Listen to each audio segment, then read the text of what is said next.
2025 को जम्मू कश्मीर के पहलगाम में हुए आतंकी हमले का भारत ने मुंहतोड़ जवाब दे दिया है।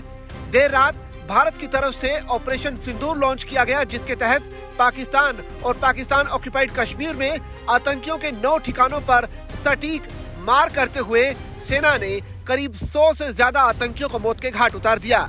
भारत का ये जवाब दिखाता है कि भारत ने भले ही ऑपरेशन करने में कुछ वक्त लिया हो, लेकिन इसे बड़ी ही संजीदगी से और बड़े सटीक अंदाज से अंजाम दिया। इस ऑपरेशन के बाद भारत ने दुनिया के तमाम बड़े देशों को इस ऑपरेशन की जानकारी दी और साफ तौर पर बता दिया कि भारत युद्ध नहीं चाहता, लेकिन आतंकवादियों को बख्शा नहीं जाएगा। लिहाजा उनके ठिकानों को चुन चुन कर मार किया गया और आतंकवादियों को मार गिराया गया। इसी कड़ी में दुनिया के तमाम देशों ने इस ऑपरेशन को लेकर अपना अपना रिएक्शन दिया है।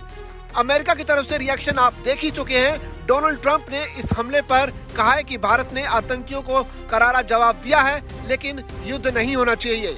इसी बीच भारत के एक अहम सहयोगी और दोस्त कहे जाने वाले इजराइल का भी रिएक्शन सामने आया है। इजराइल ने खुलकर भारत का समर्थन किया है। इजराइल ने खुला समर्थन देते हुए कह दिया है कि भारत को आत्मरक्षा करने का अधिकार है।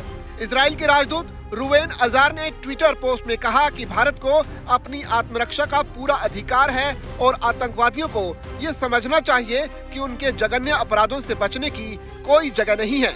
उनका ये बयान पहलगाम अटैक के जवाब में भारत द्वारा शुरू किए गए ऑपरेशन सिंदूर के तुरंत बाद आया है।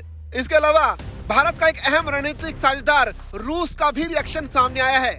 व्लादिमीर पुतिन ने कुछ दिन पहले ही भले ही प्रधानमंत्री मोदी से फोन कर अपने समर्थन का ऐलान किया था, उसके बाद ऑपरेशन सिंदूर के अंजाम देने के बाद अब रूस खुलकर भारत के साथ खड़ा हुआ नजर आ रहा है। रूस की तरफ से साफ तौर पर कह दिया गया है कि भारत के साथ रूस पूरी दृढ़ता के साथ खड़ा है और आतंकवादियों के खिलाफ भारत की हर कार्रवाई का वो खुलकर समर्थन करते हैं। इसके अलावा चीन की तरफ से भी रिएक्शन आया है। चीन इससे पहले पाकिस्तान के साथ खड़ा होने की बात करता था, लेकिन इस ऑपरेशन के बाद चीन ने अब दक्षिण एशिया में शांति बनाए रखने की अपील की है।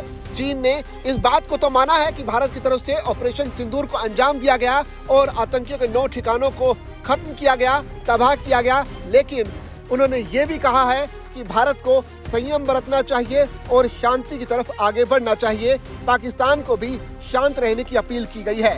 यानी कल तक चीन की तरफ से जो उकसावा पाकिस्तान को मिल रहा था, अब वो फिलहाल बंद हो गया है। हालांकि जब इस कार्रवाई को अंजाम दिया गया उस वक्त चीन की तरफ से कोई भी रिएक्शन सामने नहीं आया था, लेकिन अब चीन ने अपने रिएक्शन से साफ कर दिया है कि वो इस युद्ध से फिलहाल दूर ही रहना चाहता है और दोनों मुल्कों से शांति की अपील करता है।